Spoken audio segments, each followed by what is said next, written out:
Welcome to The Good Word. My name is Vincent Goodwill, senior NBA reporter for Yahoo Sports and the host of this podcast. We are part of the Ball Don't Lie podcast. Get us wherever you get your podcast. We are also on YouTube, and if you can see us on YouTube, you see the face of the person next to me. It is my esteemed colleague here at Yahoo Sports, a fellow senior NBA reporter, the People's Insider, and the co-host of No Cap Room right here on Ball Don't Lie, Jake Fischer. How you doing, man? I'm doing well, man. How are you? I'm good, man. I'm good. We're going to, I felt like there was no better person to have on during trade deadline week, which is basically the week that everybody decides to pull their hair out and to use these goofy trade machines, and we find out about protections and all these other things, right? All right, cool. So, yeah, it's an honor to be here, being that I will never, it seems, get an invite to Divine Intervention. So I'm happy to play guest on another show on the Ball Don't Lie podcast. Will you do a show with Divine Intervention? You just don't feels do it only on right. Divine Intervention. It just feels right. Like, I am basically the host there. He should just home and home. It's like a common courtesy. I don't know. I'm just going to keep complaining about it until it happens. And that's really that. I'm sure he's taking your suggestions under advisement. And I'm sure John Gennaro has passed along to him that he does not need to do that at all. Right? But Jake, even before the trade deadline stuff, all the big news that has come out over the past, maybe since the end of last week about Joel Embiid. We saw the fall against Golden State. Turns out left meniscus injury. He's going to undergo a procedure. Sounds a lot like surgery on his left meniscus. Before, Jake, we were talking about Joel Embiid. Should he be still eligible to win MVP because he's having a great season? He is destroying teams when he's playing. And then the Jokic thing happened, and then this happened, both of those games on national TV. So an inordinate amount of attention placed on him. But practically, A, what does this do for Joel Embiid long-term? Because this is yet another knee surgery for him. And B, how does this alter Philadelphia's approach at the trade deadline? Well, I think let's talk about the trade deadline first, being that I think it'll answer the long term, because the Sixers so far, the messaging out of Philadelphia has been that they're going to wait for the immediate aftermath, see how the surgery went. The whole talk of we're not exactly sure what the injury looks like until we get under the knife and get in there and look up close and personal with the ligaments and the tissues and all that stuff to kind of make like a true evaluation of what the recovery is going to be. So that could just be spin, and he could be out for the year and they're just delaying the inevitable, but I'm taking them at their word for now. I just think that generally indicates that the Sixers, and as people there were telling me from the get-go of this injury, the Sixers definitely are still hoping and operating with the guiding light that they're going to be contending for a title behind Joel Embiid this year, that they're addressing this injury now. And, this is typically something that I think Philly in the past has given Joel 2-3 weeks to rehab and evaluate before going under the knife. Like, they're going to it immediately. They're not wasting any time like the Lakers did with Gabe Vincent back in the fall.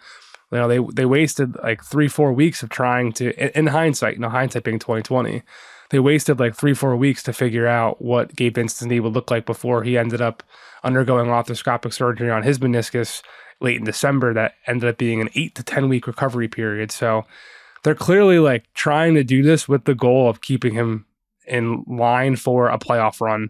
So all that being said, I'm not so certain that Philly's going to be like going out and adding like big game pieces to that contending roster that they have right now.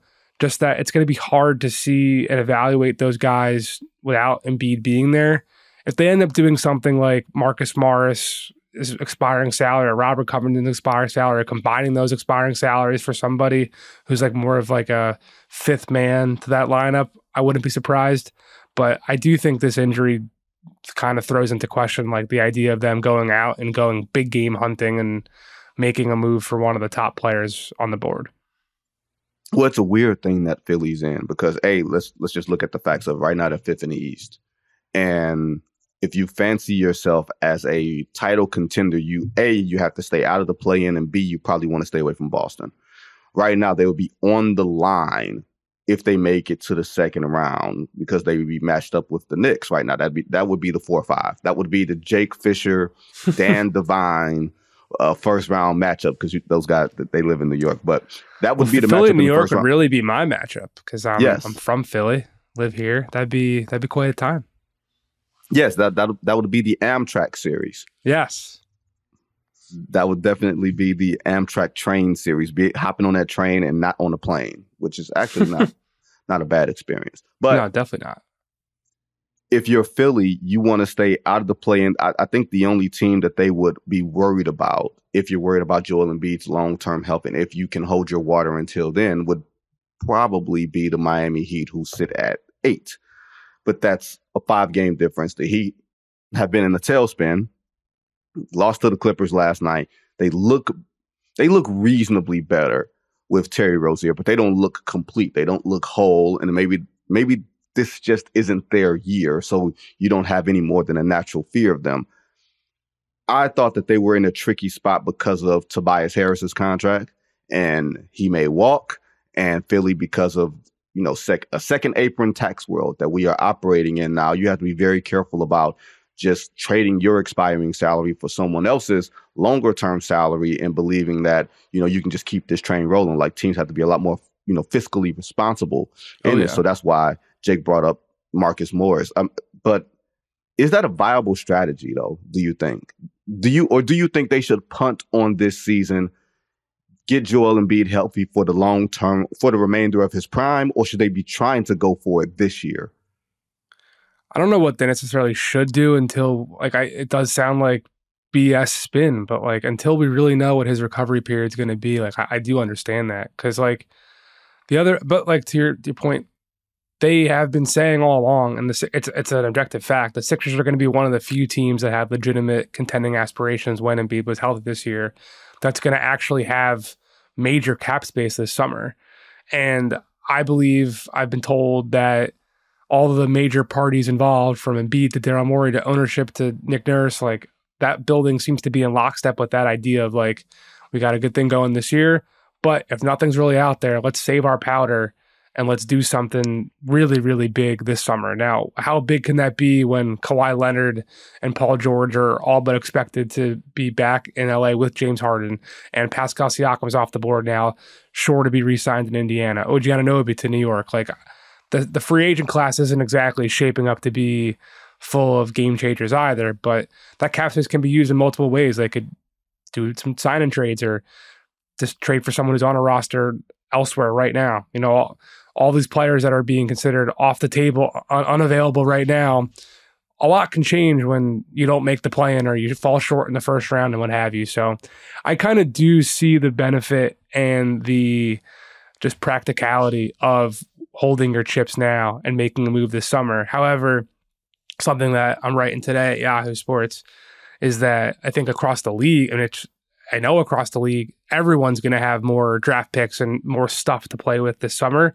So it will be a more crowded market in terms of buyers that actually have stuff to shop with. Right now, Milwaukee and Denver and a bunch of these teams that are trying to get better, that are true contenders, that are one move away, have a little they don't have a first round pick to trade. And the second the draft comes around, you get 2, sometimes 3 additional picks to play with. So maybe the advantage that Philly has isn't so big, but the cap room is going to be definitely a tool in their toolkit that other teams in that stratosphere don't necessarily have. Yeah, they're in, like you said, they're in a completely an interesting spot, and it takes a really sober view. You have to be optimistic and you have to be sober at the same time about where you sit right now and the possibilities and the likelihood of what you are trying to get this summer, and how attractive you're going to look when everybody else is going to have a similar sort of advantage. Speaking of a team with no advantage, the Chicago Bulls, right? Zach LaVine has had a foot surgery. He's going to be out 4 to 6 months. His name has been in the rumor mill pretty much for the past year and a half. And it seems like the Bulls gave him a max contract, but they really didn't want to. Mm-hmm. And now it seems like the Bulls are trying to get out of the Zach LaVine business. But because he's now having a surgery on his foot. Side note, I don't know why we trust the Chicago Bulls medical staff, considering some of their movies. If you don't know them, go look them up. But rumors were, and I don't know how strong they were for you, I'd heard both sides, that there was considerable interest between the Bulls and the Pistons in getting a deal done, and maybe that the output wasn't going to be as drastic as the Bulls would probably expect for someone of Zach LaVine's caliber, probably because of the remaining time on his contract. Did you get the feeling that there was any deal that was going to be consummated before LaVine and the Bulls and Clutch decided to end his season and send him under the knife?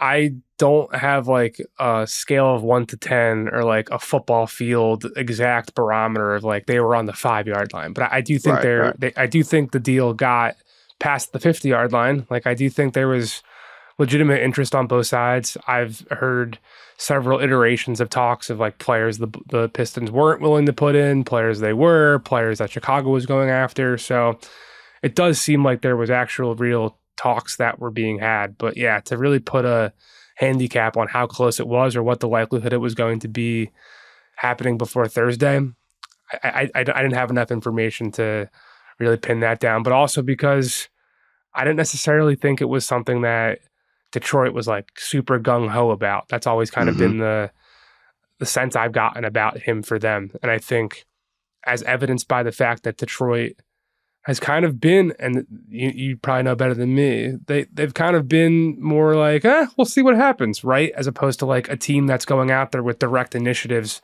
trying to add talent, trying to sell. Like, the Pistons kind of seem to be playing the middle. They're like a last remaining member of a reality show house, and they have to pick a side. There's two alliances: the buyers and the sellers. It seems like they've been playing both all along. Like, I believe it was James Edwards' latest article came out today before we started reporting that the Pistons are still leaning towards keeping Bojan Bogdanovic and Alec Burks, which they've been saying all along. So and the last time I talked to someone with the Pistons, he said to me something to the effect of like, look, we're the worst team in the league. We have to be exploring all options. That'd be ridiculous for us not to. So I don't know how serious this would have actually been, as opposed to also, it's not like the Bulls had a ton of options out there. And the fact that they seem to have one actual fish on the line, it might have even been more of Chicago trying to reel that fish in as opposed to both sides trying to get something done. That's kind of my understanding. Well, I was always wondering if they were going to get some type of deal done, would the Bulls have to put first-round draft picks in it? And in this iteration of their front office, they have sent out a lot of first-round draft picks. They sent out first-round draft picks for Nikola Vucevic. Did they send out draft picks for Lonzo Ball in exchange? Or was that just don't remember, but I definitely know off the top of mind they sent out a first and 2 seconds in the sign and trade that brought DeMar from San Antonio. So yeah, they send them out, and now they've reached sort of this, I won't say inflection point, but they're 23-27 after 50 games. Last year's record, Jake, after 50 games, 23-27. So a lot of what we've heard, and I think what happens with a player like Zach is you look at the number, and not the number as in his production, but you look at his contract, and you forget that there's a player behind that. And you're saying, okay, if it didn't work with him in Chicago, then somehow the player is devalued. No. Yeah. I think, Jake, that this is a guy that in the right situation, if he's your third option on, attacking closeouts, and he can carry an offense for a period of time, like we've seen him have 50-point games, like he can go on heaters. Like, I think that's fine. And in today's future economic climate of the NBA, where we just saw the salary cap numbers for next season, the cap and tax numbers, they weren't as high as people expected, but it was maybe $1 million like less than what the projections were. But you're going to see more $40-50 million contracts. Like, that's going to look like the norm in the future. And then so Zach's contract will look less onerous, because after this year, he's got 2 and a player option, which he surely will take, and as he should take. So there's that. I just think sometimes we get so wrapped up in how much money a player is making, which you have to in a salary cap and tax world, but you actually have to ask yourself the question like, hey, is this player can this player do something for us? If you're the Bulls and you have to give up draft picks to get rid of Zach LaVine, to me, that says more about the organization than it does the player. That's just me. Now, I would agree. And like the Bulls, they were shopping him around the league. Like they called Atlanta about Dejounte Murray, doing a swap there. They called Houston for something, I believe, around Jalen Green, and don't think the Rockets really wanted to upgrade Jalen Green with the mind of getting someone who is, in theory, a $50 million version of Jalen Green right now. So it's difficult. That combination of the salary, the injury history, and the fact that he has never been proven capable of driving winning as a primary option of an offense or a defense, I think that's going to be very difficult for the Bulls to move him with all that, ever on the length of this contract, considering the fact that he's undergoing another season-ending, or not another, but I mean, yeah, his ACL injury was a season-ending surgery way back when. Like he had knee stuff, but when he was an All-Star, that he came back to play in the All-Star game, and then there was long-term injuries there. So I just honestly, like, we're recording this February 5th, 2024. If Zach LaVine is still in Chicago February 5th, 2027, like, I wouldn't be surprised. Like, the Sixers were never able to move Tobias Harris. The Hornets were never able to move Gordon Hayward. Maybe they will upcoming, but this is the type of deal and the type of player and the type of injury history that I am genuinely concerned, for lack of a better word, that Chicago will honestly ever be able to find a trade for him, unless they are, to your point, attaching draft capital to help him get out the door. Or a Patrick Williams or a Kobe White or something to that degree. Right. Well, the one thing I will say, because we're going to move on to Phoenix, the ACL one, I think, was the biggest question mark for me. And granted, he was a much younger player when he suffered the ACL. But to me, the fact that he came back from that and then and went on an upward trajectory, I have fewer concerns about this surgery than I would have had 7 or 8 years ago. Now, granted, there's more miles on his body and everything else, and a couple of more procedures like the cleanups and everything else, and sooner or later it's going to take its toll. I don't know if it's going to take its toll throughout the life of this contract. I don't think he's going to turn into Blake Griffin. You know what I mean? I don't think he's going to turn into Blake Griffin on a Supermax deal where, boom, he gives his leg for a franchise and then he's done after that. Like, I don't see that happening. I don't think the bill is going to come on Zach LaVine's body this soon in particular. But yeah, we got actual basketball to talk about. Yeah, What's that? Yeah. Go ahead. I was just going to say, it's just the prospect of another team like accepting that risk. Yeah. That's all. It's definitely a risk. And that's why the Bulls, considering the things that they've said privately, you may have to attach draft capital because you've poisoned the water on your own player. Yeah. Funny how that happens. Now, it happens to actual basketball, because there's 2 hot teams in the NBA. There's 2 really hot teams in the Western Conference. One we're going to talk about today. The Phoenix Suns, 7-3 in their last 10. The other one is the LA Clippers, who came within a whisker of having Tyronn Lue coach the Western Conference in the All-Star game. But Phoenix is 7-3 in their last 10. They're 6th in the West. We're finally able to see Durant, Booker, Beal play together. Beal dropped a 40-piece on his former team in Washington on Sunday. Like, they gave him that space to do that. And it shows, Jake, that at any moment you have 3 nuclear weapons that can go off offensively. How much is that going to be of value in the playoffs? I'm not sure. But they've risen to being out of the play-in, at least for this moment. Is this sustainable? Do you believe in it? Or do you believe, Jake, that from whatever intel that you have, that they're looking to shore up some of those looser ends around Booker, Beal, and Durant?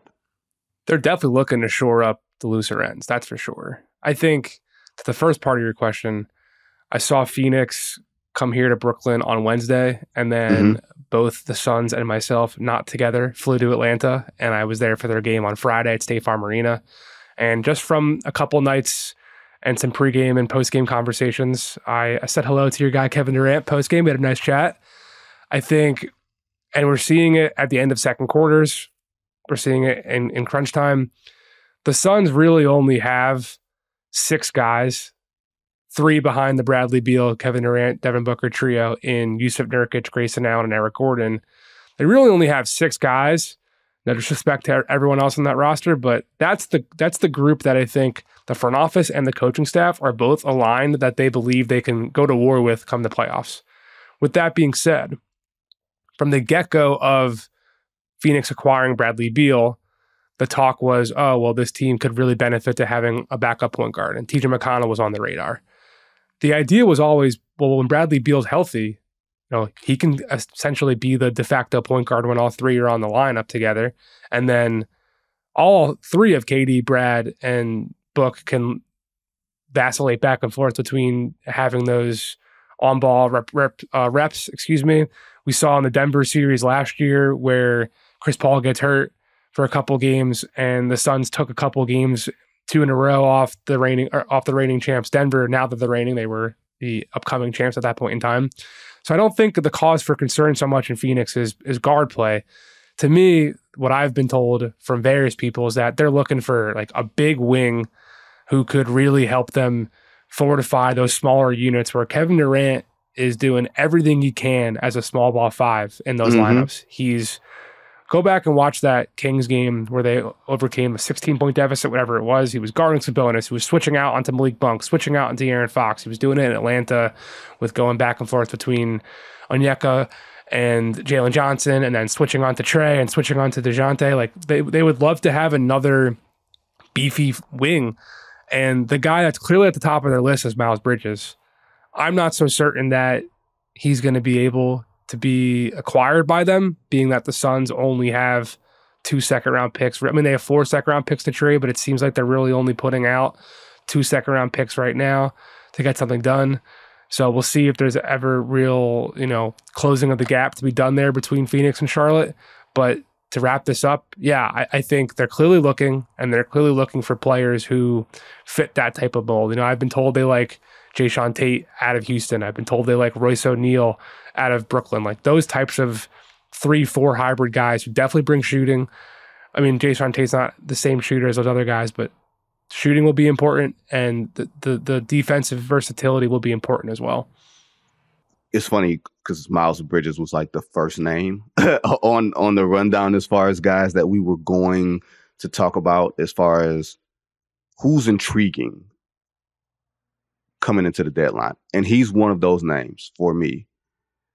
I've heard Utah. I've heard Utah's in on him. Mm-hmm. I've heard Detroit to different degrees is in on Miles Bridges. Some people say they love him. I say, what's love got to do with it? There are other teams that are involved, and Miles Bridges is in this weird spot. I won't say weird spot, but he's in a little bit of a different spot because he has a no trade clause. You can say weird because of the. Yeah, you can say weird. It's weird. Yeah, it's weird. So Miles Bridges has a no trade clause. He's a free agent after this season, and he has the no trade clause pretty much as a byproduct of sitting out last year, signing a 1-year deal this year after, going through the not being a restricted free agent, unrestricted free agent, which happened because domestic violence. And you have to factor all of these things in. Like, as far gone as the situation was, it was still really ugly. Okay? You can see the pictures, you can see all of those things. So when you're a team that is thinking about, no matter who it is, Phoenix, Utah, Detroit, whomever, you have to factor in the calculus of not only can we bring this guy in and then pay him this offseason because he's going to want to get paid. As a player, you can understand that. But you as an organization have to make the decision of what is this going to look like for us? We just can't make these decisions, basketball decisions, in a vacuum. And he's a talented player, hops out of this world, everything else. He's a player for the future of the NBA. Multifaceted wing, can put it on the floor, can play above the rim, all of that stuff. But you also have to factor in what this looks like organizationally. And if you feel like you can bring a guy like that in and what that means, whether that's a second chance or whatever it is, you have to factor all those things in. And like I said, y'all, no trade clause. So this is so weird. Yeah. And Rich Paul, who is his agent, is going to control the process. Charlotte, from what I've heard, Jake, has asked some teams for we want your best young player and the first round pick. Who can afford to give that up? Not many. And like, there aren't many first round picks that are coming anytime soon that are actually available in the marketplace right now. You know, Bobby Marks at ESPN put out that tweet saying 11 teams control 75% of like first round draft capital for the next several years, not just this season alone. So that's kind of created like a lopsided market where the buyers aren't necessarily fully equipped, you know, like Phoenix, like Milwaukee, like the Lakers. They're not exactly equipped with the asking prices or to meet the asking prices that these sellers want. So for Bridges, I do think there's a chance that, I think there's a strong chance he stays in Charlotte because of that. You look forward to this summer, they're going to have opportunities to just attach him or send him out the door via sign and trade. They could re-sign him themselves to a long-term deal that will definitely create a longer list of teams that are interested in acquiring him this time next year, because not only the veto rights that comes from his qualifying offer that you were talking about, if he were to get traded, he would lose his bird rights, which just gets a little CBA wonky. But for our listeners who aren't familiar with that terminology, that means a team like Phoenix would not be able to re-sign him by going, or they wouldn't be able to re-sign him to a number limited to a certain, like it's like 120%, something to that degree. Yeah. So which would be a pretty decent number for the average NBA player. But for someone like Miles Bridges, who before all of his off-court incidents was without a doubt going to be extended a 5-year, $180 million offer from someone in the marketplace in the 2022 offseason landscape. So that's the ultimate ballpark you have to consider what Miles Bridges is going to be looking to kind of reclaim for himself. Especially, you know, Rich Paul always likes to look after top dollar. So for Phoenix, you know, you talk about teams wanting to consider the fact that there's a lot of off-court baggage, without a doubt, that comes with acquiring him. They don't seem to care about that, and they don't seem to care about not being able to potentially re-sign him either. With other teams, I do think that there will be plenty of hesitancy to approach him or approach Charlotte about acquiring him for both of those aspects, for the murky off-court stuff and the murky salary cap stuff. So, yeah, he's not by any stretch. Miles Bridges is not like guaranteed. He is not someone that I'm going through my calls this week thinking this guy is definitely going to be traded. Yeah, it's a weird thing all the way around. Like I said, weird, and you said yes, that this is weird. So yes, weird all the way around.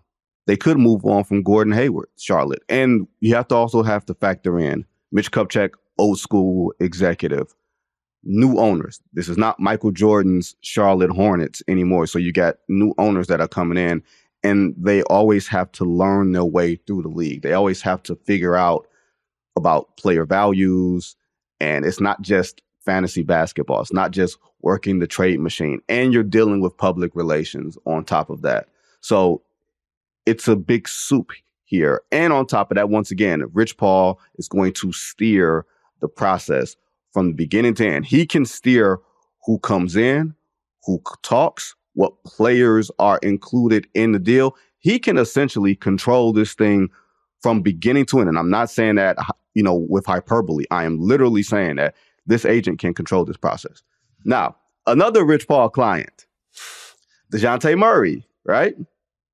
Are you getting the feeling, Jake, that Dejounte won't be moved, that Atlanta will hold on to him, at least until this offseason, like you said, when more teams will have more picks to play with, and that Atlanta's asking price is too high, or that there just isn't the market for Dejounte Murray at this point?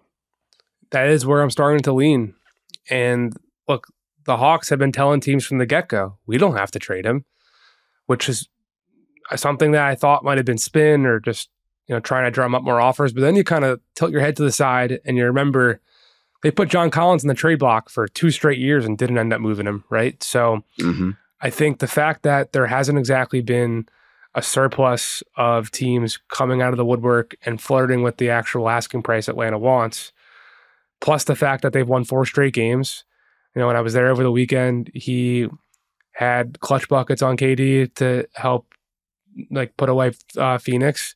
He had a game-tying jumper at the end of the fourth quarter against Golden State while Steph's going off for 60. He matched him bucket for bucket down the stretch and then scored 7 of the team's 11-0 run to open overtime and beat Golden State. So, then Mark Stein reported that Quinn Snyder doesn't want to necessarily move on from Dejounte Murray, which I have not been able to confirm, but I'm just saying that's a detail that is out there in the ether. So I do think it's very possible Atlanta holds on to him. They're just for any type of all-star player, and he's not on a max deal, but he does make $30 million. It is going to be easier to move any player of that magnitude with that type of draft capital in the offseason. That's just across the board. Whether that would be Dejounte, whether that could be Trae Young come this summer, whether that's, Donovan Mitchell in Cleveland, like all these teams are looking at, like any all-star caliber player who makes north of, $25 million, a deal that's most likely most teams are going to have to compile multiple contracts to get to. A, like more draft picks like we've been talking about. And then B, teams can carry up to 20 players in the offseason as well. So that just adds for greater mixing and matching salary purposes, roster spot purposes, all that type of stuff. So unless a team steps up here, and I saw what I said on Steiny's radio show got aggregated incorrectly, the only 2 offers that I have heard of for Atlanta for Dejounte Murray have been from the Lakers and the Jazz. That does not mean there aren't others. I have just only heard those 2. But I've been looking for others, and that doesn't mean that, I always say this, that doesn't mean there aren't things that are happening that I haven't heard, because that is 100% the case. There is way more happening than what we hear. But if there was something that was more significant to add to the, like a third team to add to the pact, I think we would have probably gotten a sense of it right now, just because Atlanta probably would have stood to benefit from that getting out there to try to drum up more interest as well. The Detroit stuff that I've written about, don't think that got very far. I do wonder what would have happened if the Heat weren't so quick to get Terry Rozier. There were a lot of players on the board that the Heat were looking at, from DeJounte to Bruce Brown. DeMar DeRozan was a name that I had heard about for Miami as a possible other ball handler type guy, but that's off the board now too. So yeah, to bring this to a close, I am definitely right now, again, everything can change because we're recording this Monday morning, but right now I'm thinking that it is more likely than not that Dejounte Murray stays in Atlanta past the Thursday deadline. Yeah, and that's a weird one, because because Jake, we've heard Dejounte Murray's name almost from the moment that he got there. You heard about the Spurs for a period trying to, they gave up picks, though Atlanta gave up picks, and now they're trying to get those picks back. Like, you're chasing something. Atlanta's chasing to get their picks back that they gave up to get them, which I think is a weird thing. Like, those are 2 separate transactions. Even if you sent DeJounte back to San Antonio, you're not going to get the picks that you gave up for him. And it's not because the player is devalued. It's just that yesterday's price is not today's price. Yeah. Speaking of that, Mikal Bridges, the Brooklyn Nets, according to our buddy Matt Moore from the Action Network, he says that the Nets have received offers up to 5 first-round picks for Mikal Bridges, who's a nice player, right? What would you say he's an underqualified first option? I would say I don't look at him as being, if he's your best player, he's your number 1 option. I don't know how good you are. I think they're not very good right now. Right? So, and of course, and the New Orleans Pelicans have been known to make a quote unquote serious offer for him. I don't know where we're supposed to go with Mikal Bridges. I don't see anybody paying the freight on those first round draft picks. Once again, and I think we need to drive this home, Jake, is that with the top end of salaries growing, having cost control on first round draft picks where players will routinely overperform their deal if you made the right pick. Think of it in the way you think of NFL teams. That's the way you should probably start thinking of NBA teams and draft picks. There was a period of time where a team would get rid of a draft pick as quick as possible. Didn't care, didn't need it. Give me the player that's the certain production.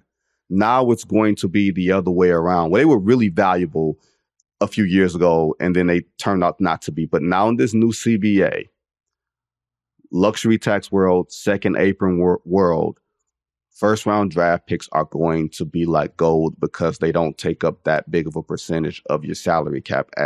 As the cap continues to rise, rookie contracts will rise with it, but it won't rise at the level where it's going to take up such a huge chunk. So if you're not getting 5 first round draft picks for Mikal Bridges. But if you're the Brooklyn Nets, what's realistic for them? Yeah. I haven't heard New Orleans made that offer, but I can say that I've been told the Nets have gotten offers of 5 picks for him, which to me, I'm just looking at this objectively. That's a pretty damn high, evaluation. Are we talking about 5 unprotected picks or I don't know conditions? that. I don't know that. Okay. But regardless, I mean, that's a ton of capital to the point where you do start to wonder, man, should Brooklyn have thought about that? And then the Houston stuff, which I definitely have confirmed that they approached Brooklyn about doing some type of combination of multiple picks plus Jalen Green, where the line of demarcation went between no Jalen Green and picks versus Jalen Green. How many picks would he have counted for type of thing? I don't know that. Because I don't think the talks got very far, because to the reporting that's been out there, that what we've said as well, I wrote this in my Friday notebook, like the Nets do not want to move him. They are telling every single team. They've been telling every single team since the moment they acquired him back from the Kevin Durant trade. They were getting offers of 4 and 5 picks dating back to last February. Wasn't Memphis a team that offered a lot of first round picks for him? I believe so. And I think a lot of the offers that are potentially out there for him might be a little outdated, because maybe we can use this as a shift into just Brooklyn in general, not just him. Like the Nets are kind of straddling the line of buyer and seller, just like Utah is.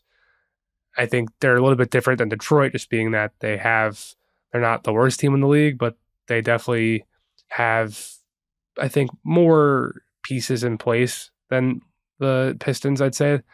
Nick Claxton has proven to be a playoff caliber starting center, but he's up for a contract extension or a new contract this summer. And the early word is that he wants, north of $25 million a year, which is a pretty penny to pay. And you've got Spencer Dinwiddie expiring. You've got Dorian Finney-Smith. You've got Royce O'Neal expiring. I think the Nets are starting to be described to me by rival teams as similar to how the Raptors were conducting their business for the last 18 months with Pascal Siakam and OG Anunoby and Fred VanVleet, where they're just like throwing out these asking prices that teams don't necessarily think they're going to get. The Dorian Finney-Smith 2 first-round picks that has been their price that the Nets have said they've gotten. I believe that to be old. I believe one of the teams, to your point, was Memphis back before they went and sent picks for Marcus Smart. And I think one of the teams was Indiana back in the draft last year when the Pacers had 3 first-round picks in the 2023 draft and were trying to figure out ways to not use all of them. So I don't necessarily think that the Nets are going to be able to get these exorbitant asking prices that they're listing for all these guys. And maybe that might be more wishful thinking. We'll see come Thursday if the Nets were right to be holding the line so firm or so high, or if they'll be more willing to come down. Because I think, for example, if Phoenix can't get Miles Bridges, Royce O'Neal for 2 seconds, to me, I think both sides of Phoenix and Brooklyn would have to look at that and think that's a good deal. Because I don't think any team right now is trading a first-round pick for a veteran that is on an expiring deal. Yeah, it doesn't seem financially responsible. Even just to close that point out, or not even want to close the point out, just going to move on to the Bucks and Golden State, because I feel like those are champions removed who are trying to get back and have different roads possibly to get there. Golden State is under 500. They're out of the play-in. I could not imagine a world where a healthy and effective Stephen Curry cannot get his team even to the play-in. Like, they're outside of it right now. He had a 60 ball in Atlanta, and it did nothing, right? Yeah, I mean, they got hurt. They got hurt by Jonathan Kuminga fouling out on very curious. I mean, I Steve Kerr was not thrilled post-game. I can tell you that with the officiating. So, but that being said, like, it is startling in person to see Steph still do Steph things. Mm-hmm. And like, I mean, holy shit, was it crazy to watch grown men try to fling themselves over railings to try to get an autograph from Steph Curry. Like, that dude still has that type of magnetism around him.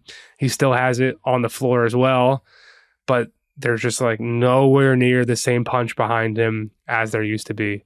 Klay Thompson, when he's not hitting, he is not hitting, man. And they're looking at closing lineups now where he's not even on the floor. They put Brandon Prudzinski in that spot. They've shifted Kevon Looney out of the equation, where their best five right now seems to be Steph, Pods, Kuminga, Wiggins, Draymond Green. They've had very good success with that three kind of bigger wing lineup with those three guys in front. And Pods adds a lot more ball handling creativity. He's a threat on the glass. But like, that is not the vaunted death lineup of years past. It's really not. Kuminga's had an awesome resurgence here, or surgence, should we say? Surgence, not resurgence, surgence. And it's been really fun to watch. I am hoping to talk to him tonight post-game in Brooklyn, but he hasn't done it in the playoffs either. So it's just, it is. They got to get to the playoffs, Jake. That's what I'm saying. Like, it is startling to see Steph be arguably better than ever before. And then you look to his left and you look to his right, and there's not such an intimidating artillery behind him these days. Yeah. Do you see them doing anything maybe with Wiggins? They've definitely been exploring options there, but like Sacramento with Harrison Barnes, and with Dallas looking to potentially do stuff with Tim Hardaway Jr. or Grant Williams. Like, there's just not a ton of players out there on the board right now that would mark a real upgrade over him. Like, Pascal Siakam's gone. OG Anunoby's gone. I can't really think of someone that makes a perfect sense for Golden State to be saying, oh, we're using Wiggins to upgrade into this guy. Could there be something smaller for them? I definitely think so. They're looking around. I think there's going to be a trade in Golden State. It's still early this week. There's some more calls I want to make to shore up some of my information. But the sense I've gotten is that they are trying to do something, because they know Steph is Steph at 35 now, right? I think he was the second player. He'll be 36 in March. Yeah, I think he was the only player besides Kobe to score 60 plus points at 35. And when you think about that, that was Kobe's last game. Like, it's really amazing. We give all this attention to LeBron, rightfully so, for what he's doing at 39. What Steph's doing at 35, what Katie's doing at 34, I think just as aggressive as Phoenix is, just as aggressive as the Lakers are, the Warriors are operating with the same rushed clock of, we got to get this guy some help. Look, you don't owe. Like, I won't say that. That's a bit, let's say, strong. No one is owed or deserved anything in this world. We need to get rid of that language, and especially in NBA parlance. Right. But there is something that says you probably owe it to yourselves to exhaust the possibilities as an organization. I agree and with that. if you don't view this season as gettable, now granted, with Minnesota and OKC at the top of the Western Conference, you could look at them and say they're good teams, but they're not intimidating to me. Like a level of championship experience. I'd be more optimistic about playing against Minnesota than I would be optimistic about playing Oklahoma City, because you could be the first skin on Oklahoma City's wall. You know what I mean? You could wind up being the team that Oklahoma City says, we've got our first playoff win against this veteran team, and we've catapulted ourselves to real contention. You don't want to be on that Summer Jam screen. You know what I mean? You don't want to be that guy. But you don't want to be the bad boy Pistons to Michael Jordan Chicago Bulls. No, that's a terrible analogy. That's a terrible analogy. I'm just coming for your clearly you Detroit, y'all hear him. Y'all hear him talking. I love Jake. Detroit. Hey, I'll say this. I without a doubt, for whatever reason, it's come up left and right the last couple of weeks for me. Everyone loves the Detroit media room spread. People are praising Little Caesars Arena media food spread. People are saying it's without a doubt the top in the league. So shout out Little Caesars Arena.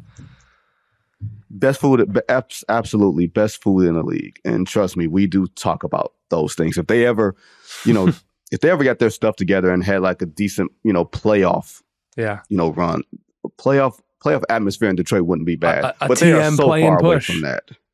And I was rooting for the Lions, man. I got Jared Goff on the Dynasty team. I've got Dave Montgomery on the Dynasty team. Shout out Eli Pearlstein of the Nets PR department. We're not Lions fans here on ball. I know that. I know, but I'm bringing it up. We're not. I am not. Happy for all of those people, but Jake. You know what I'll do, Jake? I will send you a video. I will send you the video of what I sent to my Lions friends. Okay. After they lost to San Francisco. I'll show you that. Now, another Detroit native, John Horst, is the GM of the Milwaukee Bucks. They already made a big trade deadline move. They fired the coach. Oh, yeah. And they brought in Doc Rivers. They're 1-3, but Doc Rivers is still going to coach the Eastern Conference All-Stars in the All-Star game, just to show you how wonky. No, he's not. He's abstaining. He is removing himself. He's going on vacation. So who's going to do it? I just thought he was turning down the bonus. I don't know. And Rex Kalamian and Dave Yeager, the new assistants that Doc brought in, I was told yesterday they're not going to be doing it either. So you can't have Griff go and coach the Eastern Conference All-Stars. It might be interim head coach Joe Prunty. I don't know who it's going to be, but it's not going to be Doc apparently. Okay, this is ridiculous. Is getting ridiculous. It's ridiculous. But to the point, the Bucks are 1-3 with Doc. Giannis still feels reasonably confident. There's others who do not necessarily others with Milwaukee, but there's others around the league that do not feel like they have the requisite personnel to get this together. John Horst usually does something at the trade deadline. He's just active. He's definitely like the dude on Madden and 2K that's like more trades, more. They need perimeter defense help. That's clearly the case. For sure. Do you see anything? Is there a move out there? I don't even think they have second round picks to really give up. But they have one number 30. It's right now it's slated to be the number 35 pick in this draft from Portland, which we saw the Pistons number 31 pick. Well, it's almost guaranteed to be number 31 that New York sent to Toronto with OG Anunoby and Emmanuel Quickley. The Bucks are hoping that pick will function in theory as a late first as well, being that there are some tax implications and whatnot that some people would think it's more valuable than a pick 25 through 30. But they only really have campaign and Pat Connaughton's salary to put together to go get someone. If they want to go get a real big fish like Bruce Brown or Dejounte Murray, if you want to talk about perimeter defense, they're going to have to put Bobby Portis' salary in that deal. And I don't know what their willingness is going to be to actually part with him. So will they look more at players in like the $8-9 million range? Like Delon Wright is a name that came up for me over the weekend. Stuff like that, I think. But they're looking all over the board at perimeter defense. If there's a perimeter defensive-minded player that makes between $8 and $12 million that is considered to be available for the taking, I can guarantee Milwaukee's thrown it up on the whiteboard, and they've been evaluating what that price point will be compared to other options. They are being described to me as like aggressively shopping to find that last piece who can be like a real proven perimeter defender for them, because right now they only have Malik Beasley as their best option to go flank Tyrese Halliburton. And we know what Dame's limitations are on that side of the floor. We know that Chris Middleton is not the player that he once was. The Bucks know that too. It is going to be an interesting deadline for the Bucks. In the Eastern Conference, as it is better. Make no mistake, the Eastern Conference is better.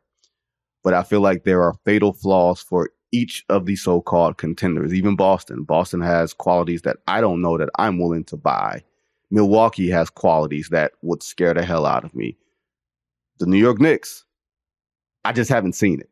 Like, I haven't seen the New York Knicks in my lifetime. Like, that is the only reason that you would say that the Knicks could not make a legit run beyond the Eastern Conference Finals. Do I think they can get to the Conference Finals? Yes. Can I see it go beyond it? I'm not sure. But I think that should be able to drive a lot more conversation just because teams know that they have fatal flaws.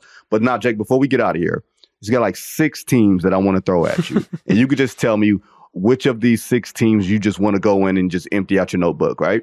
Mm-hmm. You got Orlando, Miami, OKC, Sacramento, the Lakers, ding, ding, ding, Dallas, and the aforementioned Knicks. What direction do you want to go?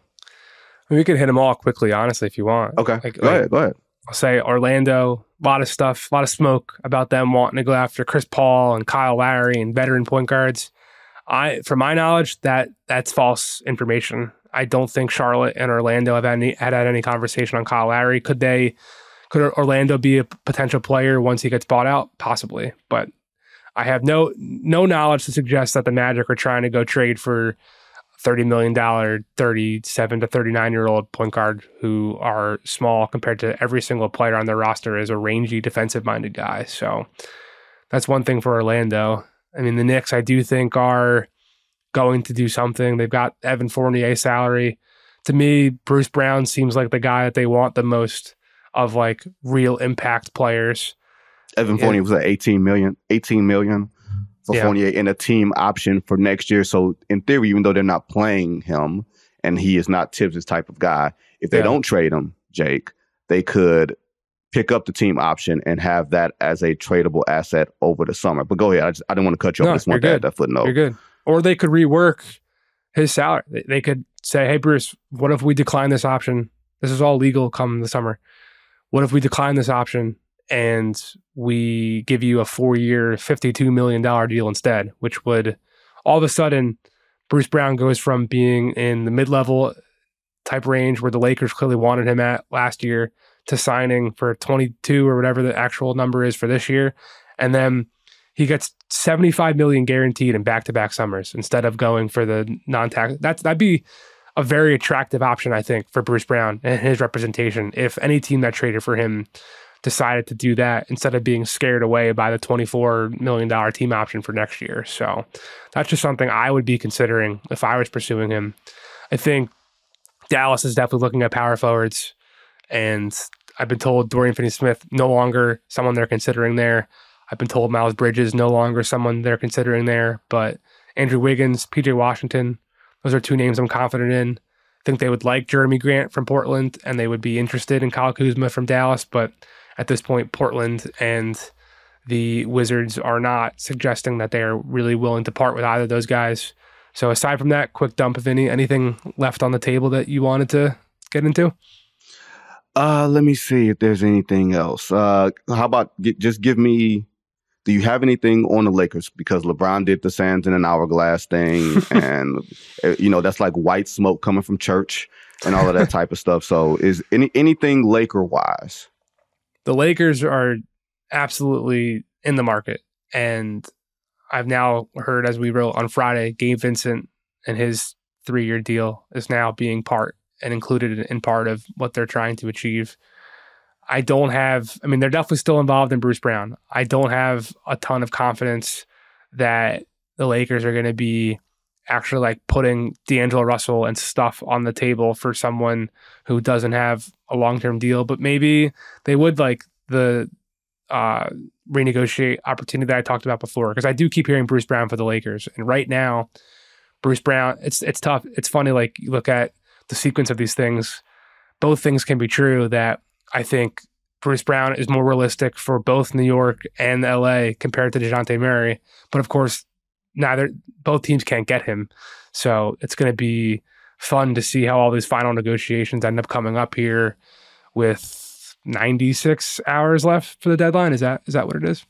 If that feels reasonable, considering it is 11 o'clock and the trade deadline is 3 p.m. on Thursday. So a little under. Give or take 100. 127 hours. We're all going to be waiting here, sawing off our arms, seeing what happens around the NBA. And clearly, y'all, Jake is no mathematician. He is something else. Ladies and gentlemen, that is Jake Fischer. Jake, really appreciate you coming on and talking about all things trade deadline. Really appreciate you, man. Thank you, man. Always a good time talking with you. Jake will be back for the special episode a trade deadline episode of No Cap Room on Thursday afternoon. So look out for that. Thanks to producer John and everybody who works hard behind the scenes on this podcast. Dan will be back for another episode of Divine Intervention tomorrow.